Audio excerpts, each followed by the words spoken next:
Okay, sorry I'm a few minutes late. If anyone was on time this morning, that was funny. It totally froze on me, but here we are. So happy to be here and really thrilled to actually be filming again and broadcasting again from Thailand. So yesterday, I officially moved from Hong Kong, moved my base. I travel all the time, but moved my base from Hong Kong, and now I'm living in Thailand, and my heart is so happy to be here.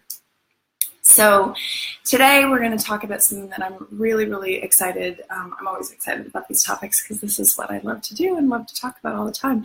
But essentially, today is all about speaking to embodied leadership, and essentially who you become under stress, which basically, and I put Jekyll and Hyde because how many times do we become just this version of ourselves that we're like, who are we? What's happening? We don't like it. We don't like who we become under stress. We end up maybe even shutting down or going into victim. So there's a few things that happen, and actually, so I want you to put yourself in a scenario where you may have been under pressure with your team or collaborators, or it could even be in your life with your partners, with a roommate, with a good friend, anything, where ultimately the things that happen when we're under stress is, especially if we're ambitious, you want it to go great.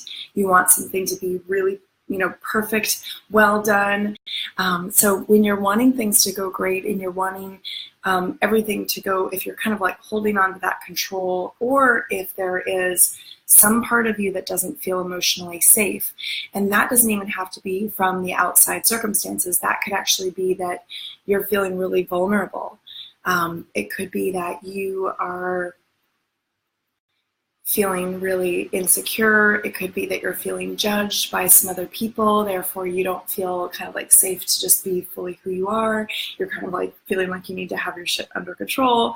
And so just putting yourself in a situation that you may have been lately, and in particular, again, I really want to bring back this might not be what it is for you, but I know certainly with my clients and in times of stressful times in my life. I just went through a really stressful time with packing and moving, and as I was packing everything up, it's stressful to have to let go of things and make all those decisions. And so that was kind of more of this, when we're in the mode of get shit done. So this might actually recall something for you, that when you're in launch mode or you're doing something that you're in this total get shit done mode, it feels like there's no space for feelings, right? You have a ton of feelings swirling about, but it can feel like you have no space for feelings because you are just in total get shit done mode. And if you let any feeling happen, it either doesn't feel safe to, because you have to kind of hold it together in order to make sure that you're getting stuff done, or you just know that you'll crumble and you have to stay strong, right? So it's really interesting because the one piece when it comes to embodied leadership here is that, well, often it's so easy to want to start blaming other people. And so this is one of the big red flags for you to have some awareness around, is that especially if you have your team and you've got different things that your team should be doing, or you think that they should be doing, right? This is a really big piece to recognize where you might be having some expectations or some assumptions that haven't been communicated. But it's easy to just blame and be like, how could she possibly be doing that? Or how could he do that? Why is he even thinking that that's even a thing that needs to get done right now, right? So we get kind of incredulous and judgmental and oh my God, you've got to be kidding me. And you start kind of wanting to blame all of the things that are going wrong and all the things that aren't going right and all the things that need to get done and why aren't they getting done, and didn't they know that that's something that they need to do, on other people. So big red flag for yourself to recognize. And really the key to recognize here is that we essentially can get into blame when, as hard as it is in the moment, because we want to be convinced, it's so easy for it to be someone else, right? So easy for it to be somebody else's fault, that the thing that we need to come back to is responsibility, owning your piece in it. So if you're wanting something done that's not getting done, how can you come in and say, okay, did I not communicate that clearly, that I needed that done? Did I not teach or train or communicate how I wanted it done? All these things, right? Especially if you're in a stressful event or a launch, were the roles clearly defined? So do you know who's doing what and when? And often, especially as heart-centered, visionary entrepreneurs, we've got this big vision in our minds, and we have forgotten to really communicate that and detail it out and get really specific, because sometimes the specific stuff isn't as sexy when you see this big grand vision and you just want to go out and magically create it, right? So that's a really big piece, is to start really gently looking at, what can I own here? And listen, all of this doesn't mean that you're going to show up perfectly in the moment, but often the thing that I'm telling my clients that you can take with you is, if you're finding yourself in that situation of that person should be taking care of that person should be taking care of that, and it's so easy to want to blame, or just, it's like that grumpy feeling, that jangly feeling in your body, where it just feels like everything is falling apart and nothing is working right, and you feel all this pressure, and people are maybe asking you what's going on, and you don't know, and you don't have the time, and you're feeling stressed out, right? So putting yourself in that scenario. And the piece that I want to tell you that I say often to all my clients, which is, because I'll hear them do the same thing where they're like, she should have been doing this and blah, blah, blah, blah, blah. But the piece you need to remember here, and you can write this down on your wall, write this anywhere right now and read it all the time, is you are the leader you're looking for. So often we look around to try to find other leaders, other people who are going to be, pulling it together, doing it right. Even that's actually what you're doing when you're expecting your team to read your mind or step in and take care of something. And didn't they think, they were on this, so didn't they think that they needed to do this? And I would have expected that she would have done this and this and this. But actually, it's you that's the leader, the owner of your company, even the leader of your own position. This is not even if you're a business owner, but even if you are just, you have a role and something that you are also in. You guys are a team to create this.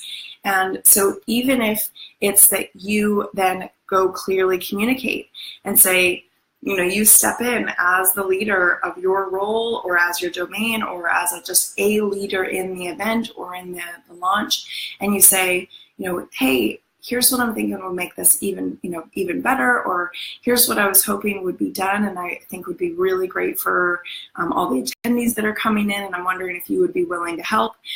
Hey, do you have space to do this and this and this quick, because I'm going to take care of this, and if this could get done at the same time, that would be awesome. So this is all about being assertive, making sure that you're communicating your needs, speaking up for your needs and your wants. It's also stepping in and being a leader. It's clearly communicating. It's asking directly. It's not coming with anger or insecurity or perfection or control. There's a big piece of this which clearly takes a lot of humility, because there might be a part of you that's realizing in the moment you didn't clearly communicate your expectations. So, and when things start going wrong, one of our inner critics' modus operandi is to start saying that we suck at this, nobody's going to like it, everyone's going to be pissed off. We start kind of almost beating ourselves up and making up stories that everything is going to suck and it's all, going to be a disaster. So your ability to really be humble here and go, oh my God, I'm realizing that we didn't talk about who was going to run the door. And I really need one of you to run the door who can do it, right? Or, stepping in with, so humility, another easy doorway to humility is curiosity. And so curiosity instantly gets us out of perfection and control, because perfection and control is over here like it should be this one way. It's black or white. It's like set, right? And curiosity instead says, what's another possibility? How could we co-create this in a way that's going to be really wonderful for everyone that's here? And let's learn, because this is clearly the first time, or maybe it's not even the first time, but you guys are needing to learn some new ways. So this is a way for you to experiment and play and learn the best way, and not have that like judgment of it has to be perfect and right and exactly, the best way, right there magically. Like this is why planning and delegation and really clear rules and really clear timelines can help, because then there's no expectations that are going to be missed. Another one is, especially along the lines of perfectionism, is being willing to fail. I don't necessarily believe there's failure, but I think that when it comes to shifting from perfectionism to curiosity and being in this place of experimentation, a big piece of that is just going, you know what? This might suck a little. Like, we may make some mistakes here, and you almost like start getting to laugh at the mistakes. Like, oh my God, that's so funny. We totally forgot the glasses, So, and when you get in a healthy relationship with your leadership or with your collaboration or whatever, you can start looking at each other and going, oh my God, we had so many things to think about and we totally forgot this. And it can be like more of this like joyful, like, whoops, that's how it is, as opposed to letting it add to the stress or add your anger about somebody else. So really watching how you can bring yourself into that. And man, I'm telling you, it is easier said than done to do all this stuff. So, kudos if you're already to a place. And it also really depends the personalities that you're with and the situation that you're in, and just, kind of what pressure it kind of happens. It takes us by surprise all the time. So just really be compassionate with yourself. And then ultimately, I want to just kind of speak to embodied leadership as a whole, which is that this is really, like I said, you are the leader that you're looking for. And this is about you stepping into your body in the moment. And a big piece of that is really feeling, thank you for the likes and the love, that's great. And so you really feeling embodied. A big part of that is feeling grounded in what you know and who you are, your own value that you bring. So the more you have this loving relationship with yourself, your own self-awareness, this is actually where embodied leadership stems from.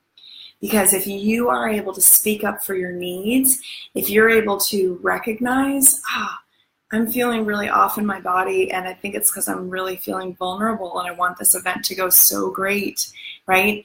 That all comes from self-awareness, and you're going to be much more apt to be coming from a place of embodied, grounded, like self-compassion, self-aware leadership. And then what that gives you is the ability to have this well up and over beyond just, you're taking care of yourself and everything is like, oh my God, we have to just, hold on for dear life. But that you've got enough self-awareness, you've got enough self-compassion, enough, fluidity in the flow, humility, curiosity within yourself. You're then able to actually be there for your team. And so then you're able to, it's kind of like when you practice a speech so many times that you no longer are so concerned that you're going to forget a word of your speech or forget where you are, but that you actually get to be so embodied in the speech that you then get to start really concentrating on what's your body doing. Because that's like a next level. When we're up in our brains and we're totally just thinking about the details, thinking about the lines that we need to say, thinking about what, oh my God, this is not perfect. When our lizard brains are taking over, or even our mental processes have to be like super on to remember all this information, we're cut off from the body. So the more you're able to really deepen into your relationship with your body, going, oh my God, I have butterflies in my stomach right now, or I'm feeling really like tense in my shoulders. Like all these are really great ways for you just to drop into your body, Another thing that you can do is kind of sumo yourself on the ground. This is something I learned in my Hendricks work, which is all body-centered coaching, and all the work I do is you can kind of sumo yourself, which is like literally like a sumo position on the ground. And even if it's like, minuscule and nobody can really see you doing it, just to like kind of pad yourself on both feet, feel yourself on the ground, and that helps you just kind of root yourself back down into your body. Feel yourself there. Feel yourself as the leader that you are looking for. Feel yourself as the capable, resourceful, brilliant woman or man that you are in that role. And then know that you can then source from that power. You can source from that place to go, okay, here's how I'm feeling. Here's what I really want done. I'm sensing that I need to communicate with this person. I'm sensing that I need to, communicate with this person. And, here's a big one before we finish. Here's a really, really big one. It also might mean that you need to set a boundary. So in, for example, an event, you have a whole bunch of people that are coming up to you, and they're wanting, they need a whole bunch of things, and they're also sensing into your stressed out energy, and so they're not feeling really like held. Meanwhile, that's kind of your role, is to be like welcoming them in the space. And there might be a point where, again, this is kind of a delegation and communication, but that there might be a point where you have to actually set a boundary. So this is kind of that whole piece of like where you need to feel like you're so in control, and so it's perfectionism, and yet you're actually feeling, what it's masking is feeling really vulnerable, really scared, really nervous. And so something to really recognize is you might actually have to set boundaries, and that can also be something that you do with your team. This is why you have people in certain roles on your team. But you can set a boundary, for example, and say, I'm actually in the process of getting this set up right now. I'm so happy you're here. And if you want to go ahead and talk to so-and-so over there, she'd be happy to help you with anything else you need. Set a boundary, right? It could also be that, you say, I'd love to talk to you right now, but I think later after the event might be a better time for us to talk, okay? Like, just, whatever that is that you need to set a boundary for. And this setting boundaries is also where you can actually speak up for your needs. It's the same thing, really, right? Where you might say, again, like spotting things that need to get done and then delegating them. And that's both you setting a boundary, because it's not you trying to like take care of everything and do everything. And it's also, delegating, it's communicating, it's not just like festering and getting mad. So try all those on. I would love to see what this sparked for you. Please hit like on this, likes or loves. I love seeing those. So thank you so much for sharing. And for those of you who are looking to step into more embodied leadership, this is what I love helping my clients with, and would love to support you and work with you on this path. This is the big transformation. So I'm a transformational business coach, and I will say this is the heart of the transformation that we do, is really helping you become this very clear embodied leader, so that you're then able to stop giving away your power. You're able to really recognize and know the value of your own voice, the value of your own presence, your gifts that are coming through, and be able to speak up on those, speak up on behalf of those gifts and on behalf of what you know to be true within you, and feeling that confidence and that clarity within you. So I hope this has been helpful. I'm here every Thursday night, West Coast, Friday morning in Asia, and love hearing your feedback. Share this if this resonates. Hopefully it wasn't too choppy. And I'm off to have my first day living in Thailand. I'm so excited. Okay. Lots of love, everyone. Bye.